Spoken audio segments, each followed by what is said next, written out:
저는 설교를 마치고 나면 언제나 기대하는 것이 있습니다. 그것이 뭐냐면 몇 분이라도 앞자리에 나와서 오늘 예배를 드리는 중에 받은 은혜를 헌신카드에 기록하면서 기도받기를 원하고 제 헌신을 하게 되는 것입니다. 예배는 언제나 우리의 결단과 헌신을 하나님이 요구하신다 하는 것을 염두에 두고 하나님으로부터 받은 은혜를 마지막에 결심하는 그런 시간으로 맞춰지기를 원하기 때문입니다.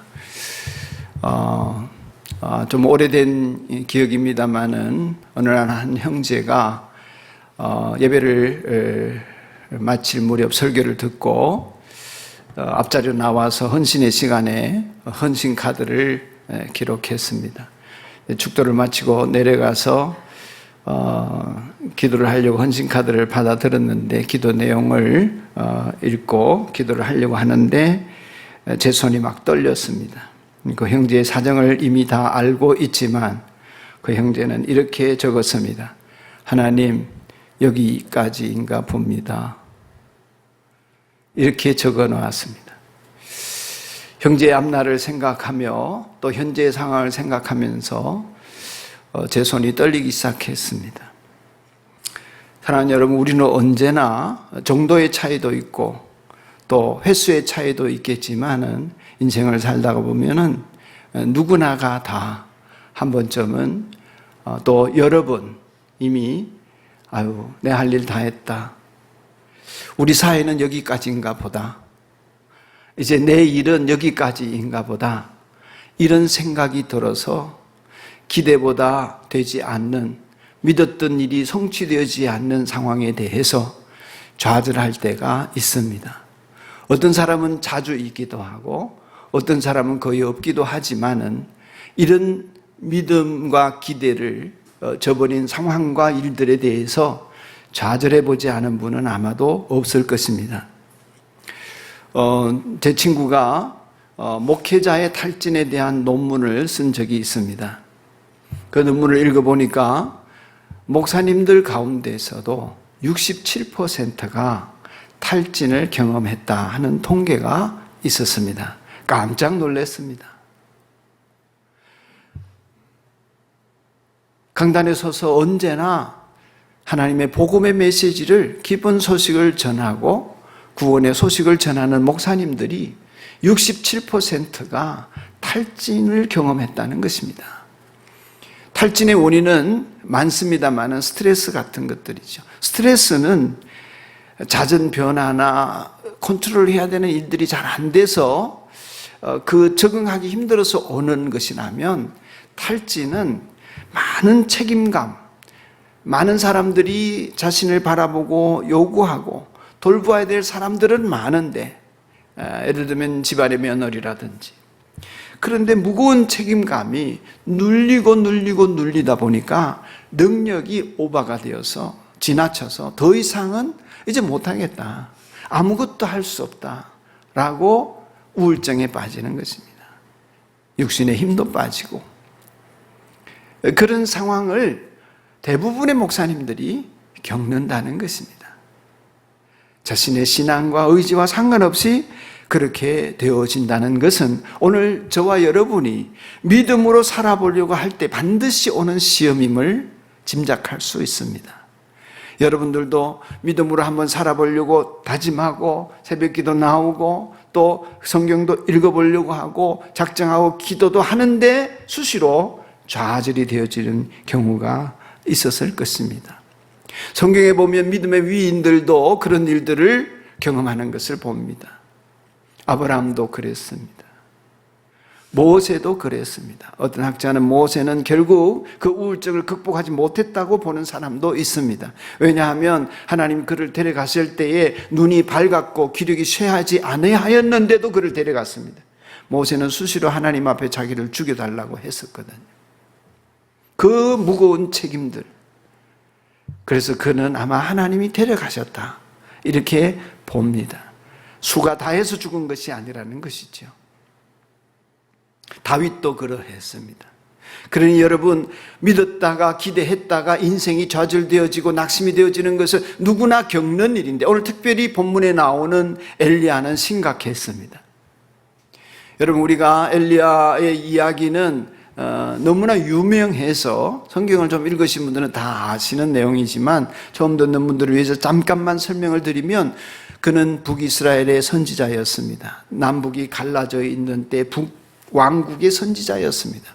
북왕국은 아합 왕이 다스리고 있는데 경제적으로는 우리나라처럼 엄청난 부강한 나라를 이루었습니다. 경제적인 부유함을 이룬 이유는 우상 숭배를 하면서 외국과 또한 다른 종교를 가진 사람들과 활발한 교역 활동을 했기 때문이고, 정락 결혼을 해서 부를 축적하는 여러 가지 길들을 열어갔기 때문입니다. 그의 부인은 이세벨이었습니다.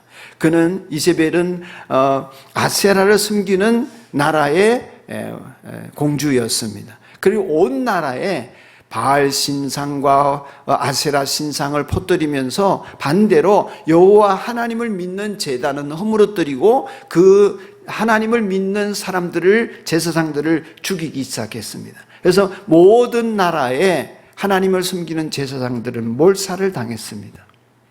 엘리야는 하나님을 믿는 선지자로서 자기 조국이 그렇게 타락하고 우상숭배로 점철되어지는 모습을 견딜 수 없어서 고군분투하다가 아합 왕에게 이 땅에 가뭄이 임할 것이다 선포하고 3년 반을 숨어 다녔습니다. 3년 반이 지난 뒤에 마침내 비가 오게 되었습니다. 그리고 그 일이 있기 이전에 또 그가 벌인 일은 대결을 벌였습니다. 아세라 신상을 섬기고 바알을 섬기는 제사장들을 모아놓고 여호와가 하나님인지 우상이 하나님인지 우리 증명하자, 그 유명한 갈멜산의 대결을 벌입니다. 바알과 아세라의 제사장들은 850명이었습니다. 여호와를 섬기는 선지자는 엘리야 혼자였습니다. 제단을 쌓고 하루 종일 예배를 드렸습니다. 바알과 아세라는 우상이기 때문에 응답이 없었습니다. 엘리야도 제단을 쌓고 예배를 드렸습니다. 하나님의 불이 그 제단에 임하고 제단을 태우고 물을 마르게 했습니다. 여호와가 하나님임을 하나님이 친히 엘리야의 간구를 들으시고 응답해 주셨습니다. 이것이 엘리야의 제단 불입니다. 그렇게 하나님이 살아계신 진정한 하나님이심을 보여주게 되자 이스라엘에게 반전이 일어났습니다.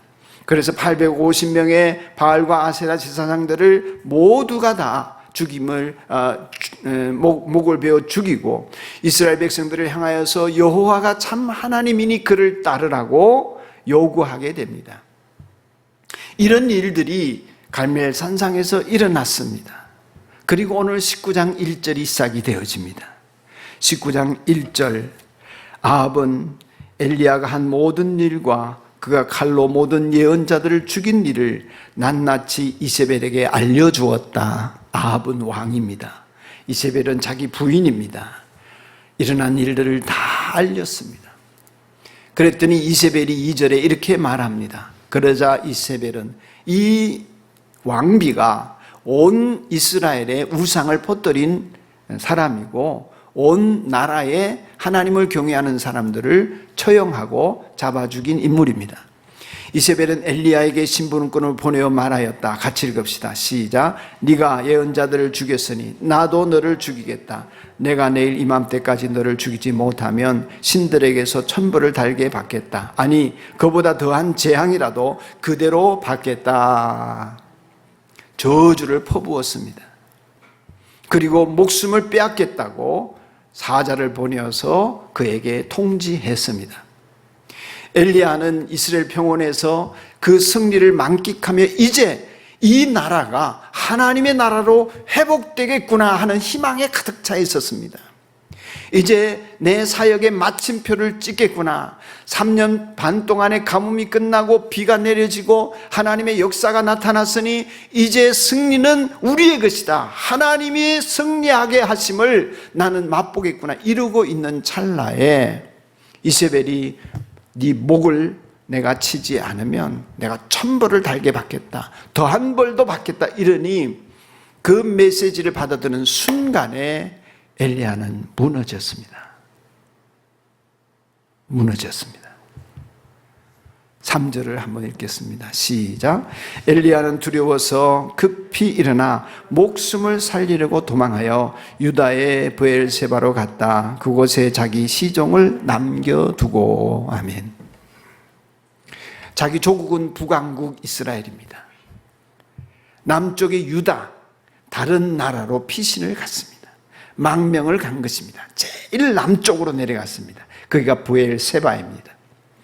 그런데 그 브엘세바에다가 사환을 남겨두고 더 내려갔습니다. 자기 혼자 광야에 숨었습니다. 그리고 로뎀나무 아래 누워가지고, 로뎀나무라는 것은 광야에 그저 흔히 있는 좀 엉성엉성한 이파리가 있는, 뾰족한 이파리가 있는 나무인데 그늘이 그렇게 많이 만들어지지는 않습니다. 근데 거기 누워가지고 헐떡이면서 이렇게 말합니다. 4절 같이 한번 또 읽겠습니다. 시작. 자신은 홀로 광야로 들어가서 하룻길을 더 걸어 어떤 로뎀나무 아래로 가서 거기에 앉아서 죽기를 간청하며 기도하였다. 주님, 이제는 더 바랄 것이 없습니다. 나의 목숨을 거두어 주십시오. 나는 내 조상보다 조금도 나을 것이 없습니다. 아멘. 죽고 싶어 했습니다. 하나님께 죽여달라고 했습니다. 여기까지라고 말합니다. 이제 하나님과 우리 사이, 나 사이의 관계는 끝날 것 같다고 말합니다. 이 땅에서 더 이상 할 일이 없는 것 같다고 말합니다. 이제 나는 승리의 마침표를 찍기보다는 이 상황에서 그냥 내가 소멸되는 것이 낫겠다고 하나님 앞에 이야기를 합니다. 사랑하는 여러분, 다 내려놓고 싶은 마음, 아무도 없는 곳에 도망가서 그저 없어지고 싶은 마음. 제 선배 목사님이 언젠가 만나서 차담을 나누는데 꽤 규모가 있는 교회를 목회하시는 분이십니다. 이렇게 얘기를 하더라고요. 목양실에 앉아서 여러 일을 묵상하는데 우울감이 찾아오고 탈진이 되어지면서 이 자리에서 그냥 내가 없는 것처럼 사라졌으면 좋겠다. 없는 것처럼 사라졌으면 좋겠다. 그런 마음이 들더라는 것입니다. 사랑하는 여러분, 엘리야가 하나님 여기까지입니다. 내 목숨 거두어 주십시오. 여러분, 이게 진짜 죽겠다는 말입니까? 죽고 싶다는 말입니까? 살고 싶다는 말입니까? 어떻게 느껴지세요? 정말 그는 죽어야겠습니까? 여기까지입니다. 이제 죽여주십시오. 이 말은 진짜 제대로 살고 싶은데 안 된다는 이야기죠. 그는 살고 싶다는 것입니다. 살되 그냥 살지 않고 잘 살고 싶다는 것입니다.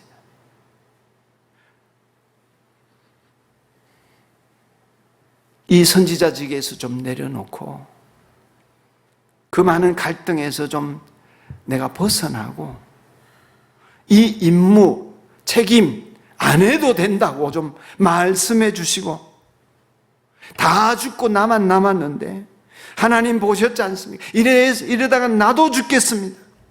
그러니 나 없는 것처럼 해 주십시오. 여러분, 아마 지금 이 자리에도 여러분 중에 어떤 분들은 그런 분들이 계실 겁니다. 나 이제 더 못 견딜 것 같아요. 나 끝까지 믿음 지키기 힘들어요, 하나님.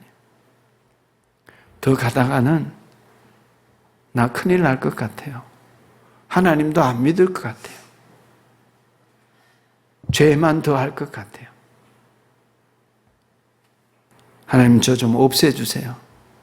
책임감, 복잡한 관계, 일에 대한 실패감 다 지우고 새롭게 시작하고 싶은데 할 수 없기 때문에 나 없애주세요.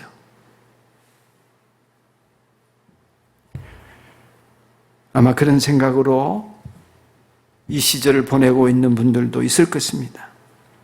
엘리야가 왜 이렇게 낭망하게 되었겠습니까? 그는 승리를 기대했습니다. 그는 이세벨의 죽음을 자기 눈으로 보고 싶었습니다. 그는 이스라엘이 우상을 타파하고 여호와가 하나님이라는 걸 이렇게 보여줬는데도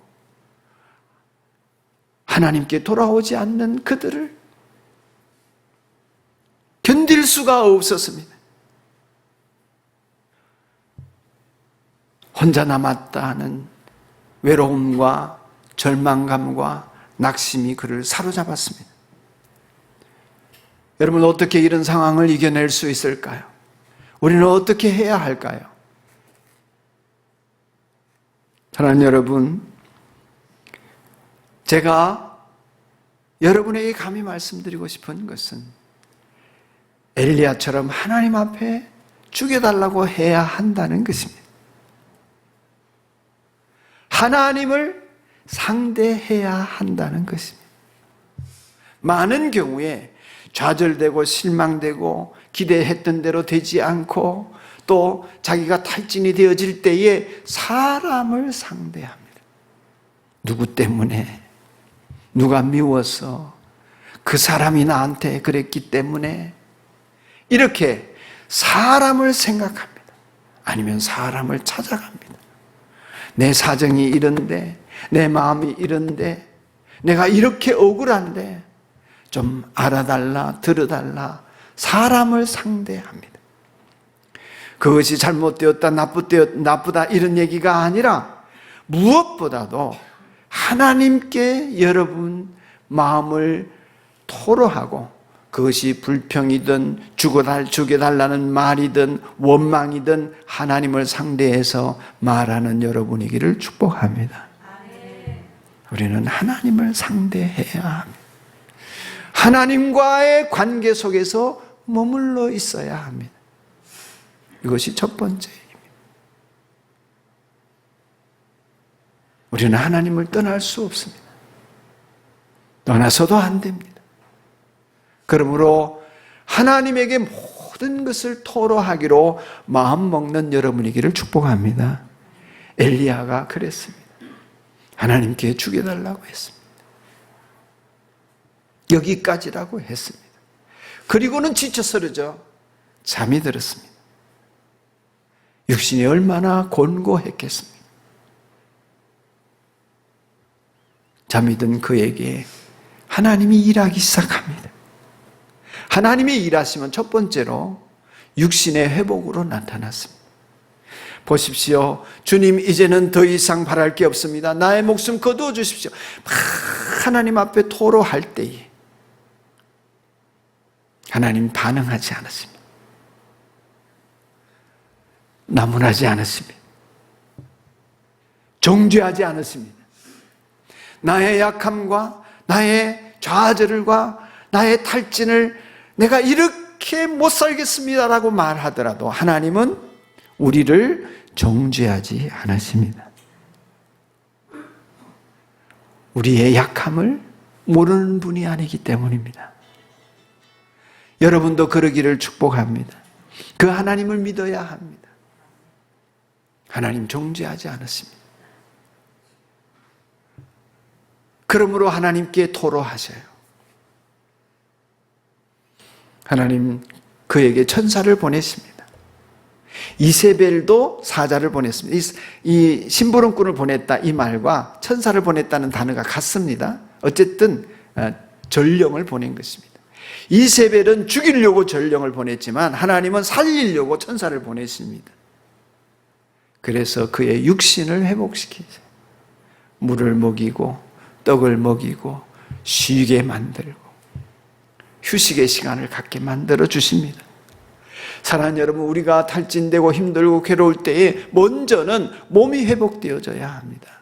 우리의 몸은 내 마음과 영혼과 뗄래야 뗄 수 없습니다. 연결되어져 있습니다. 여러분이 회복되어지려면, 심령이 회복되어지려면 잘 먹고 잘 쉬어야 합니다. 여러분의 육체는 늘 마음의 그릇이기 때문에 이게 강건해야 합니다. 몸이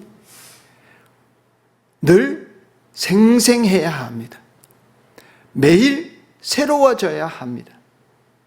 이 몸이 지쳐버리면 믿음 생활도 관계도 어려워집니다. 내 생각도 이상해집니다.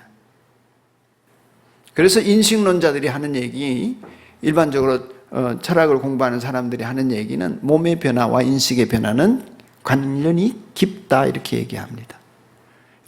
여러분 저기 찬이가 무릎을 다쳐서 지금 수술하고 앉아 있습니다. 찬이야, 네가 아플 때에 생각이 변하거나 그대로더나? 그대로 이기는 어렵습니다. 몸이 아프면 생각도 달라집니다. 몸이 변하면 인식이 달라진다. 그 말은 일리가 있습니다. 그래서 젊고 활기가 있는 20대의 생각과 나이가 들어서 병약해진 70대의 생각이 같은 사람이라도 다를 수밖에 없는 것입니다. 몸의 변화는 우리의 인식의 변화를 가져옵니다. 그렇기 때문에 하나님 앞에서 탈진되어진 사람은 자기 몸을 굶기든지 더 잘 먹이든지 살을 빼든지 근력을 기르든지 몸에 변화를 주어서 자기의 육체가 하나님 앞에 그 하나님의 뜻을 담기에 합당하도록 쉬어야 합니다. 치료받아야 합니다. 육신의 치료가 없고 육신의 회복이 없는데 영적인 회복을 갖기란 쉽지 않습니다. 피곤하고 지친 사람은 잘 며칠 쉬어야 합니다. 그래서 휴가는 너무 중요합니다. 다시 출발하기 위해서 하나님이 엘리야에게 휴식을 주셨습니다. 몇 날 며칠인지를 모르는데 엘리야는 잘 먹고 동굴에서 잘 쉬었습니다. 그렇게 쉬고 난 엘리야에게 하나님 말씀하십니다. 좀 생략할게요. 주님께서 그에게 말씀하셨다. 9절. 엘리야야, 너는 여기에서 무엇을 하고 있느냐? 마치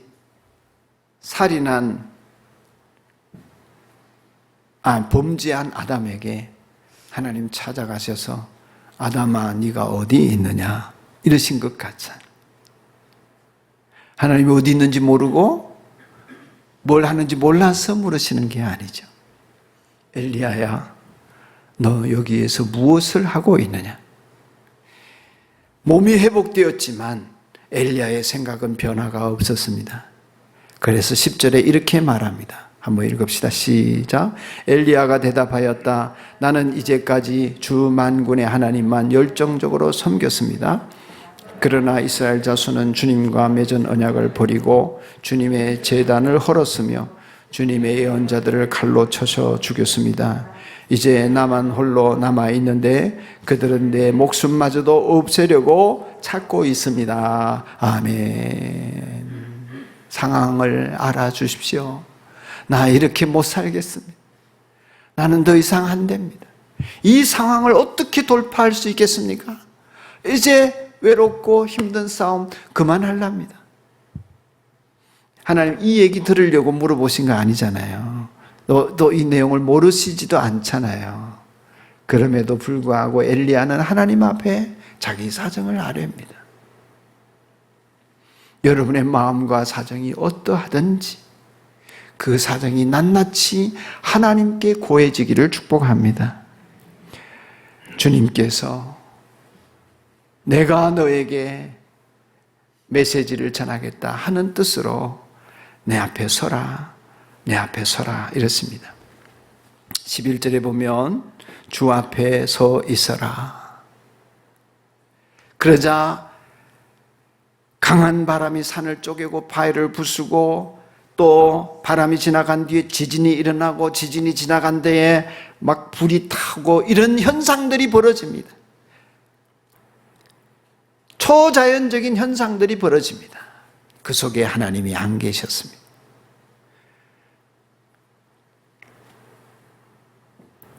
모든 초자연적인 현상이 지나간 다음에 엘리야에게 조용하고 부드러운 음성이 들려졌습니다. 무슨 소리인지 모르겠어요. 안 나와 있어요. 부드러운 소리가 들렸습니다. 엘리야가 그 소리를 듣고서 얼굴을 감싸고 동굴 밖에 나갔습니다. 그때 또 소리가 들렸습니다.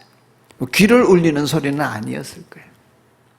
엘리야야, 너는 여기에서 무엇을 하고 있느냐? 9절에 물었던 질문이 똑같이 나옵니다. 그래서 놀라운 것은 엘리야가 또 똑같은 대답을 한다는 것입니다. 여전히 변화가 없습니다. 똑같은 대답을 14절에 합니다. 나는 이제까지 하나님 섞였고 이스라엘 자손과 주님과 언약을 버들고 이스라엘은 우상을 섬기게 되었고 나만 남았습니다.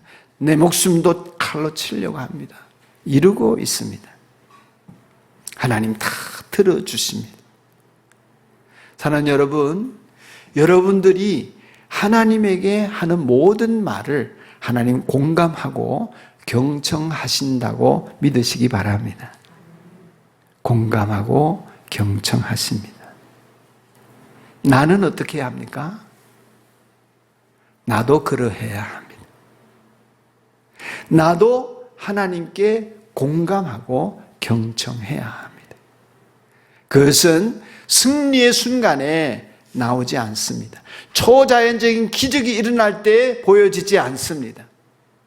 주님과 1대1로 듣고자 귀 기울일 때 세미하고도 부드러운 음성으로 주님은 나의 갈 길과 할 일을 일러주십니다. 아멘. 여러분 모두가 들을 수 있게 주님은 말씀하십니다.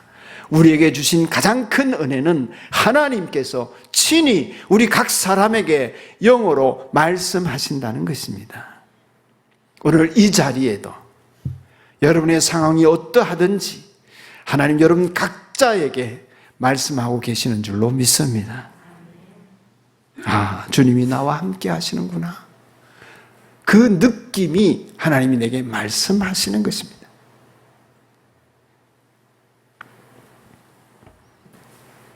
주님이 나와 함께 하신다는 그 메시지가 나로 하여금 끝까지 갈 수 있게 만들고 다시 일어설 수 있게 만드는 메시지인 것입니다. 예수님께서 이 땅에 계실 때에 요한복음 15장에서 그런 비유를 말씀하셨습니다. 나는 포도나무요, 너희는 가지다. 너희가 내 안에 거하라, 나도 너희 안에 거하리라. 너희가 내 안에 거하지 아니하면 밖에 벌어져 마르나니.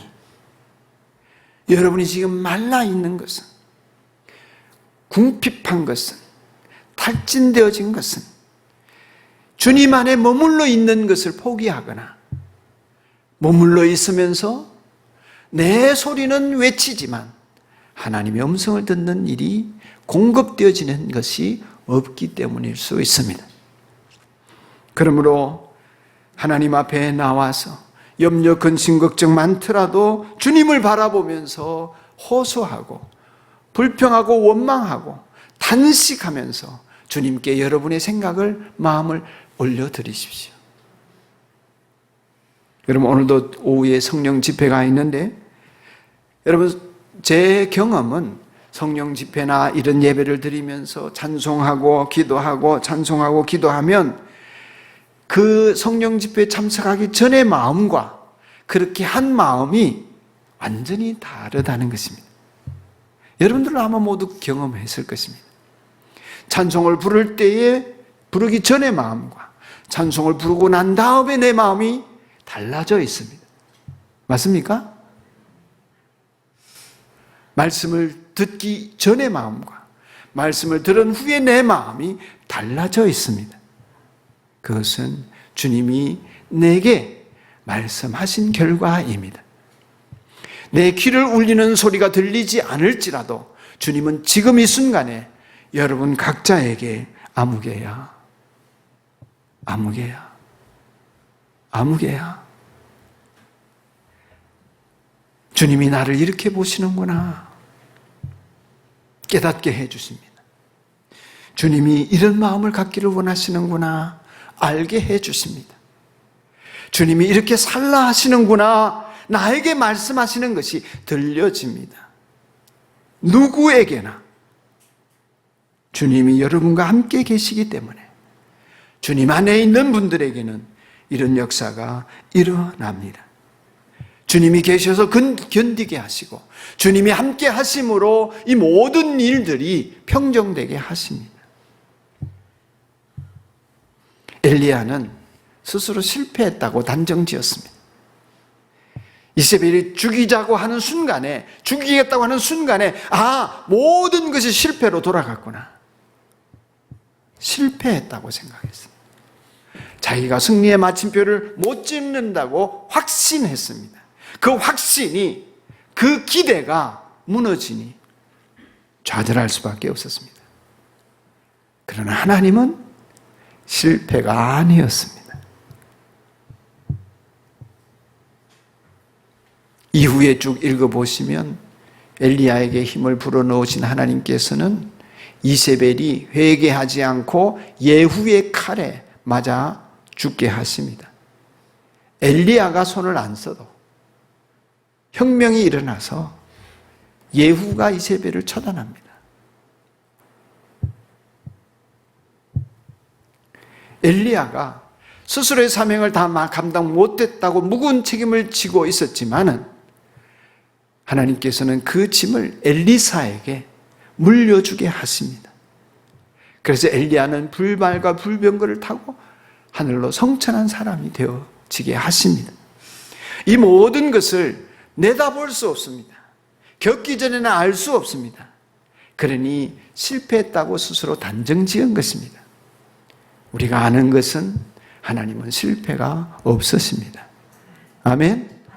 그래서 우리가 이 세상에 목회를 하든 목양을 하든 목자를 하든 봉사를 하든 무슨 일을 하든 사업을 하든 아무리 성공을 했어도 내가 교만하고 자랑할 것이 없습니다.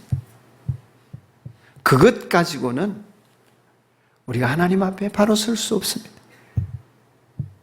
오히려 잘 되어서 교만하기 쉽기 때문에 자기를 겸손히 낮추는 일이 어렵기 때문에 더 열심히 하나님께 나아가야 합니다. 반대로 정말 내가 봐도 다른 사람이 봐도 좌절되고 실망하고 실패할 일들이 끊임없이 반복되어져도 우리가 비굴할 이유가 없습니다. 나를 사랑하시는 하나님이 이 또한 쓰심을 믿음의 눈을 열어 바라볼 수 있기 때문입니다. 엘리야가 850대 1의 승리를 거두었을 때도, 이세벨의 위협에 쫓겨서 광야로 도망갔을 때도 하나님은 여전히 일하고 계시는 분이셨습니다. 내가 승리하기 때문에 하나님 일하시고 내가 실패하기 때문에 하나님은 뒤손 뒷짐지고 계신 것이 아니란 얘기입니다. 그 하나님을 믿음의 눈을 열어 늘 바라보고 그 하나님을 상대하는 여러분의 믿음이기를 축복합니다. 그것이 예수님 안에 머물러 있는 사람의 모습입니다. 나의 성공도 나의 실패도 주님이 합력하여 선을 이루게 하심을 믿음의 눈을 열어 늘 바라보는 주의 백성들이기를 축원합니다.